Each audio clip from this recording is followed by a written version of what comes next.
Okay guys, let's talk about the 07K oil pump. The 07K was developed as an economy engine for an economy car. So the factory developed it to have pretty low oil pressure, run a pretty light oil, basically for fuel economy and emissions. When we're building a performance engine, we don't want that. We want high oil pressure that's capable of supporting a lot of pressure at the bearings, at the rod bearings and main bearings. And also, I've ran into a lot of problems where if you upgrade the valve train, basically there's not enough oil pressure for the VVT to still function. So I came up with a way to modify the oil pump. So it's user adjustable. We're going to factory set these at between 80 and 85 PSI. The factory pump only puts out between 60 and 65 PSI on a cold engine, and lower as it gets warm. So this is a test of the factory oil pump and the pressure it outputs.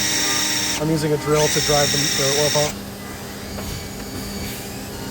And this is with our modified pump set to where we think is a pretty good oil pressure for a performance engine. So between 80 and 85 PSI. So these are going to be a built-to-order thing where we supply the oil pump and do the modification to it. Or we are going to offer it as a service. Neither of which are on the website yet, so if you're interested in this modification, just email me at limitedpowersystems@gmail.com and we'll get it figured out.